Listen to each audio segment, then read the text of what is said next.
I apologize for doing videos only while I'm driving, but I think this is the most efficient way because nothing actually is going on when I'm driving, so might as well just talk about self-awakening story. This story I received when I was channeling spiritual, one of the spiritual teachers. It doesn't actually matter what or where or who or why, but the story was very, I like the story very much, and I decided to share this story to you. So the story, it's more like I'll be sharing the information like in a story type of way. The channeling information was a little differently brought through. But anyway, so a teacher has taken his students from a time of meditation for a walk. And the students have been meditating for a while, and then I took a walk in the mountains, as you see in the image in the thumbnail which I uploaded.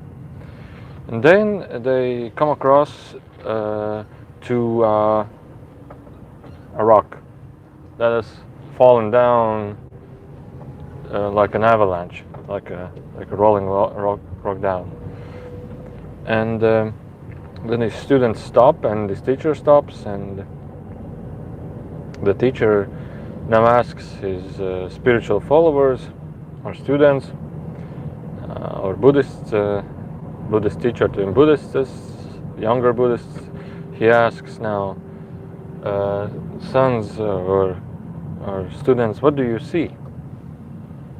And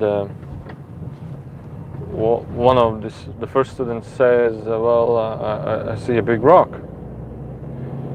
The other student thinks a little bit, well, it's actually not that big of a rock. It is big, but it's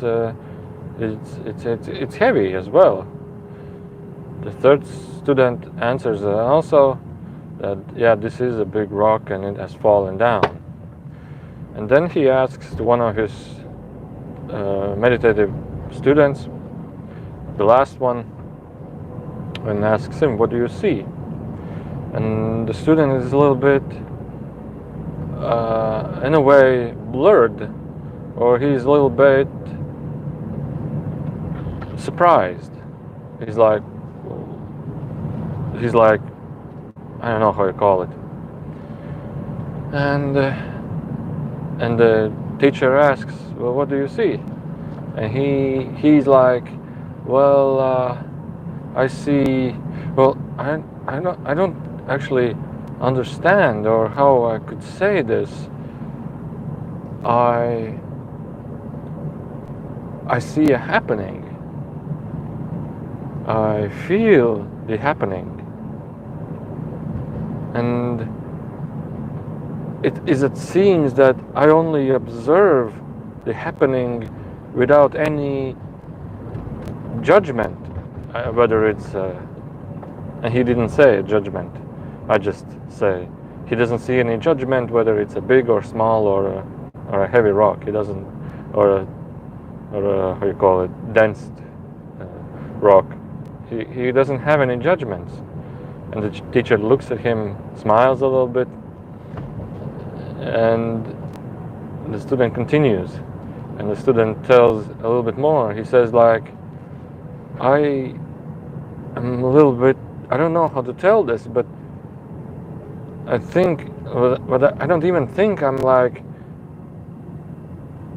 I feel that I only observe a moment that is happening right now without any judgment to it. And that the teacher smiles to him, looks in his eyes, and tells to everybody else, well, you see, self-awakening after meditations, or self-awakening after deep meditations,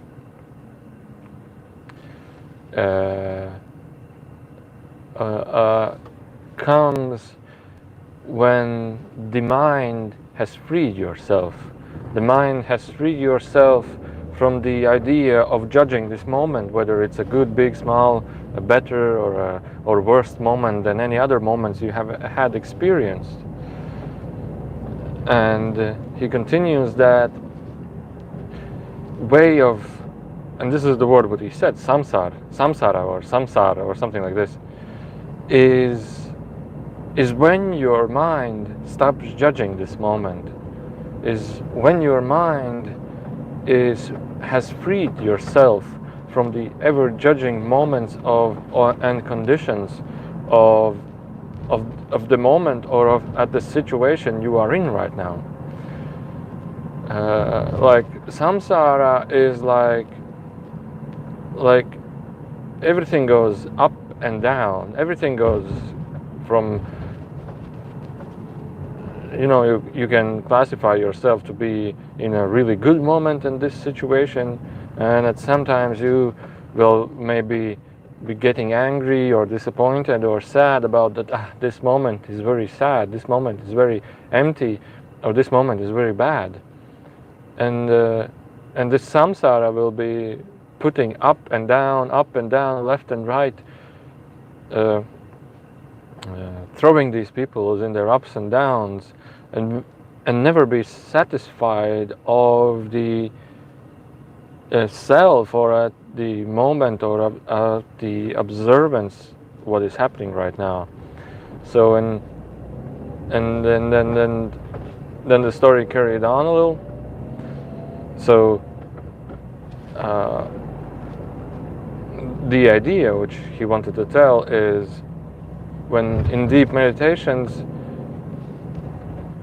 you can classify, or when your self awakens, you start releasing the judgments, and thus then start freeing yourself from the boundaries or from the judgments or from the walls of the mind, and thus then coming more aware of the self. Like every moment is just a passing moment. Every moment is just an ongoing moment. It has no good or bad. All the things we do is classify these moments, but the moment itself, whether it's a storm or whether it's a sunny day, it's still the same ongoing moment. For the self, it's the same balanced moment as any other moment. And the self gives complete fulfillment of the moment. And it feels really, really unbalancing, or it feels very unnecessary to even judge this moment. So one of these students has become more aware of the self, and thus then a little away from the judging concepts. And then he gave his students some time to be in a meditative state. That happened a little bit later, maybe some weeks or months later, to be in a meditative state. And this continue of the story will describe even more the idea. And the students went in the mountains, in a hall or in a cave, to meditate, or in a shack, to just meditate for to be with themselves, to be with the self for like a week or 2 weeks, maybe some days, maybe for a longer period of time, not for hours or 2 hours, to be just away from anything and everything. And when these students returned, the same students, when they returned, some of them had the nose pick up in the air because they did something big, they did something honorable, they did something, they fulfilled the task being away, let's say for some weeks in a cave and meditating there, or maybe meditating there. And they came back, all these students came back again. And then the teacher came to them and just asked, how do you feel? Some of them said, I feel great. Some of them said, I don't know. And he said, okay, so now you have fulfilled your task, and now you need to go and shuffle the garden to prepare the food for the winter, let's say, or to prepare food. It just start preparing the garden to grow actually something there. And a couple of these students were like, whoa, what? We were away in the mountains for like for a month maybe, and now you're giving us some slaver work. You're giving us some like a slaver work. We have achieved, let's say, some higher ability. Maybe we have achieved something in our experience. Maybe we are now masters or something. And he looked at them students who said who had this way of thinking, and he said them, well, okay, so you have two other choices: whether go back to the cave to meditate for several more weeks, or to go back to your homes. And when you're ready, you can come back, like going back to the family life and etc. And these students got disappointed. They were like, oh, we were so cool and now we need to go home. Like, what the hell? And they went away. And other students, like the first one, like the last one which I talked in the previous text, he was okay, but he was still blurred. He was like, he took his shovel in his hands and he was like, wow, how is this happening? Like, how is, he doesn't have any judgment, but he has the amazement of what I feel, how I feel. He only has this amazement without even understanding like what exactly is going on. And he just took the shovel and started shuffling, preparing the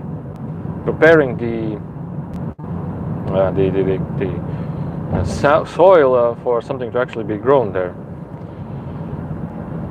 And he was shoveling, and all of a sudden he got overfilled with energy. He got overfilled with the now awareness state. And he just sat down on the ground and he was like shocked. He was like, what's going on? He was like, I feel so different. I feel so, in a way, also expanded. And the teacher, while the students were shoveling, the teacher actually was looking at them.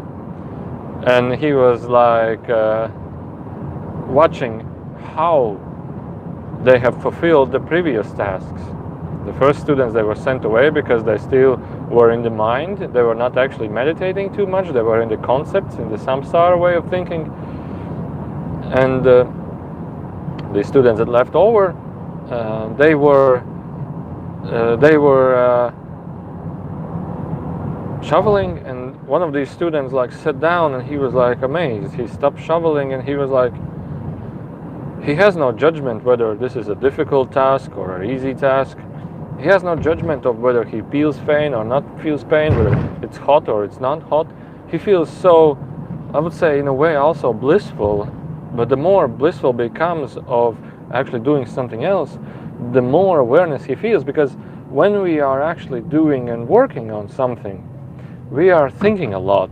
We are actually a lot of thinking. I need to shovel there, I need to put there, I need to do it this better, and etc. But he didn't have this. He was like, he's just doing something. And he's completely aware of the now. He's completely aware of the self. And he became more aware. Only by this calmness of the mind, the self has entered him. He has entered the self state. And the teacher just looked at him and smiled. And he looked in his eyes and told, yeah, you can come with me now. And the student came and he said to the student, now you have reached the self-awareness state. It's like the actual first level of self-awareness in becoming self-aware. And he tells him that now you will definitely have, or you will have some questions like, what's going on, or what is happening, or what's going on actually, and what is this energy, what is this feeling, or what will happen. And he said, when you have these questions, you can come to me and ask these questions. But soon you will have a judgment, because you will have to make a judgment, like a choice. do you want to carry on and find the self even more? Or is there something in your life that you still want to experience, because the deeper levels of samsara, which I understood from the information or from the story, the deeper levels of samsara is when you also let go of the will to actually experience something more, to let go of it. And it has to be done in a meditative state, and it has to be done in a self-awareness state, that you pray yourself for forgiving that I have had these misleading wills or ideas that I was doing in my life, like forgiving the self that he has himself misled away from the true beingness. And if there is still that's something you want to experience, you can go on with your life, you can experience, and you can come back, you can live here, you can come back at any time you wish. That is up your choice. And in this case, the student decided that he want to stay here and just have a little time off from the meditation states and everything. So days later, or weeks, or maybe months later, a while later, the student and the teacher was sitting in front of the temple, and just being free, of any thought. They were like, the story was much longer, but I will keep it in short. They were just smiling of not having like, oh, I need to do this, then I need to do this, they were just completely free of samsara or from the prisons of the mind. They were just smiling and laughing and enjoying. And then the other students came back. The three other students came back, and one of them was a bigger in height, the other was smaller in height, and while they were coming, they were talking, and they were talking like this. Well, you know, remember what the teacher said to us? He said that we need to meditate at 12 a.m. but the real meditation starts at 12:30 or in midnight. So there was an error, or there was a false teaching that he was giving to us. So I have questions right now to him, and I want to ask him these questions. And the other said, well, yeah, that's right. And they went back home and they have re-argued along, and then they decided to come back and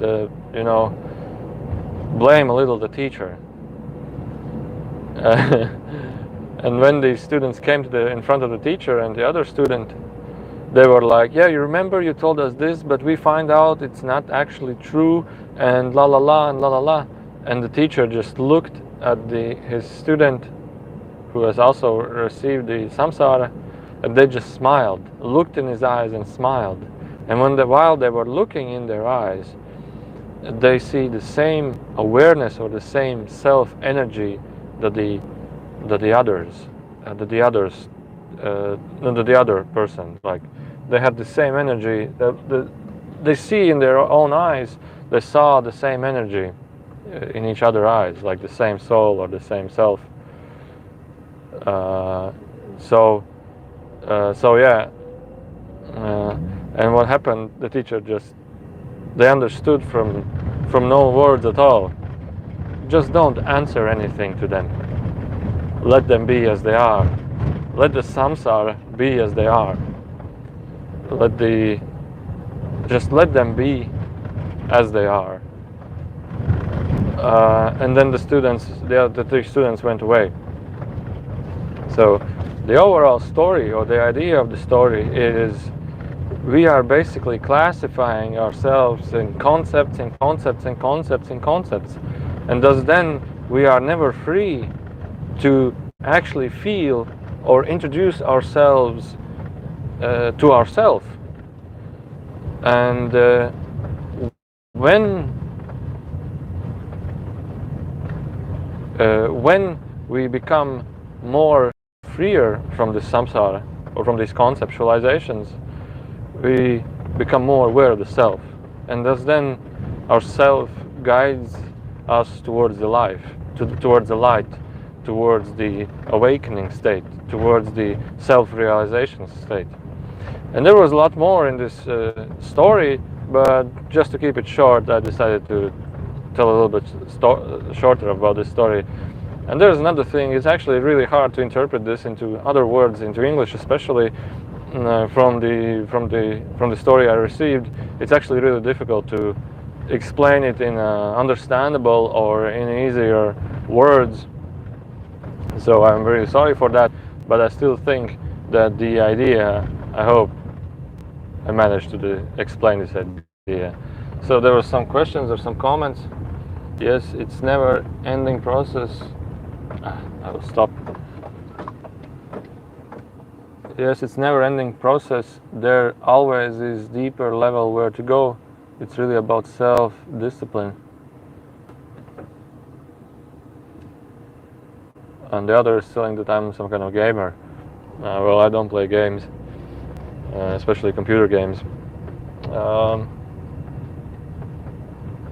Alright, so thank you for listening, and I hope this story was interesting for you.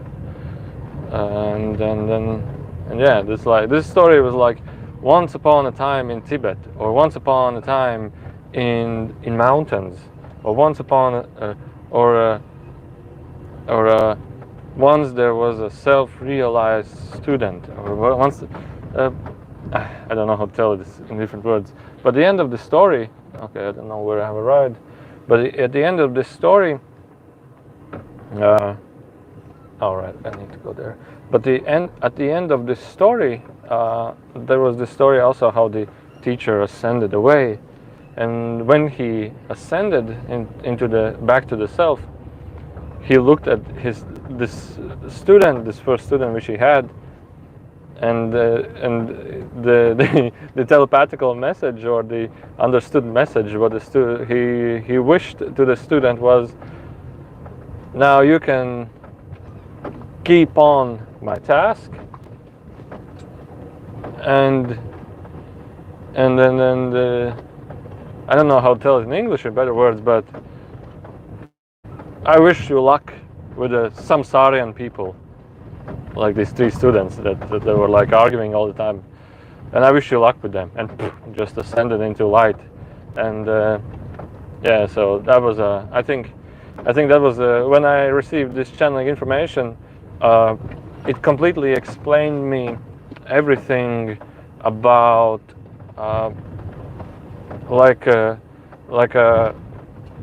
self-awareness or self-awakening from let's say from a religious or religion type of practices. I don't know actually what are these practices, or what do like Buddhists or Hinduists or whatever they do from a deep spiritual level, but this story definitely explained me a lot, and I become completely satisfied, because there was always a question I had: what are the monks doing, or what are the holy spiritual teachers in the temples, what they were doing? And yeah, and this story to me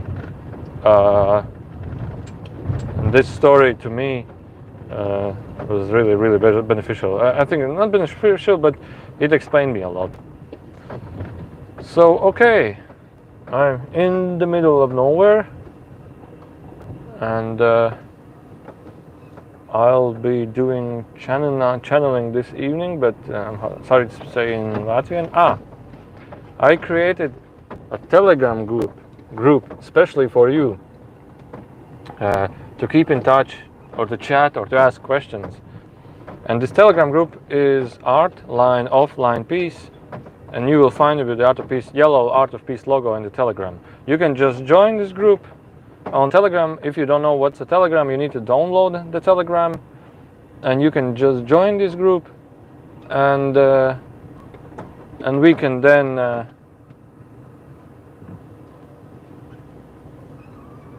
keep in contact and just chat there. And if you don't know what's a Telegram, you need to download it. You need to just download it in Google Play or Vita. Jā, paldies tev arī. Thank you too. You just need to download it in Google Play or Apple Store or whatever, and it's really easy to use, just like WhatsApp. Okay, so bye-bye now, everybody. Bye-bye.